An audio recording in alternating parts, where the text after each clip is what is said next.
सनकादिक कहते हैं कि भक्ति मैया आप यहाँ जितने भक्त बैठे हैं उनके हृदय में बैठ जाओ। तब तो मैया सभी के हृदय में बैठ गई भक्ति महारानी। और भागवत भगवान कहते हैं कि इस त्रिभुवन में वही धन्य है जिसके हृदय में भक्ति मैया है। क्योंकि भाई भक्ति मैया जब हृदय में बैठ जाती हैं तो हृदय में को इतना सजा देती हैं, इतना परिष्कृत परिमार्जित कर देती हैं।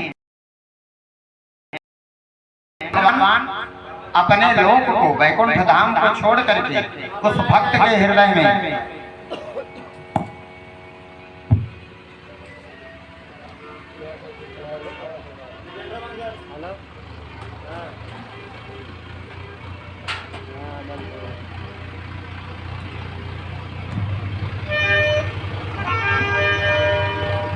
उस भक्त के हृदय में भक्ति मैया बैठ जाती हैं। फिर भगवान को आना ही पड़ता है। निवसति हृदय एसाम भक्ति श्री हरेर भक्ति रेखा हरिरप निज लोकम सर्वत्र तो विहाय। भगवान अपना वैकुंठ धाम छोड़ करके और भक्त के हृदय में आ जाते हैं। अच्छा आ जाते हैं तो आ करके अवरुद्ध हो जाते हैं। देखिए अवरुद्ध होना और आना ये दो बात। आप अपने घर से आए कथा और मन भात अब चला गया तो ये दूसर बात हुई। अच्छा यहाँ नियम लगा कि प्रसाद बटे के बाद जाए चाहिए तो आप कथा में आए तो जरूर, लेकिन अब तो अवरुद्ध होगी। अब तार मानव का है अगर जाएगा तो जा नहीं सकते हो। कैसे व्यास जी का नियम है कि प्रसाद लेके तब जाओ।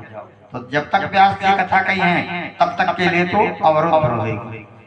तो ऐसे भगवान जब भक्ति मैया जिस भक्त के हृदय में रहती हैं और उस हृदय में भगवान पहुंच जाते हैं तो आकर के अवरुद्ध हो जाते हैं।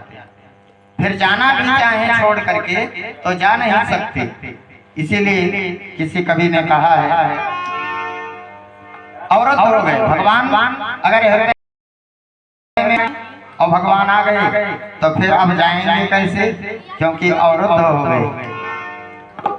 हृदय शाम भक्ति सूत्रों भक्ति सूत्र में भगवान बंध जाते हैं कि भगत के वश में है भगवान।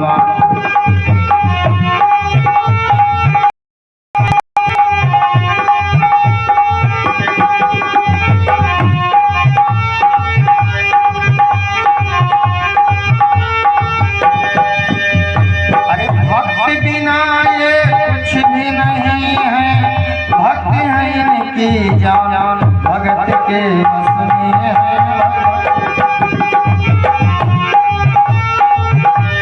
भगत के वश में है भगवान। बोल भागवत भगवान की।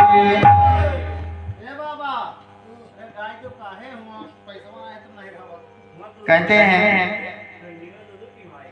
कि भगत के वश में भगवान हो जाते हैं। इतनी कथा के बाद अब नारद जी ने सनकादिक से कहा भगवान हमने प्रत्यक्ष देख लिया कि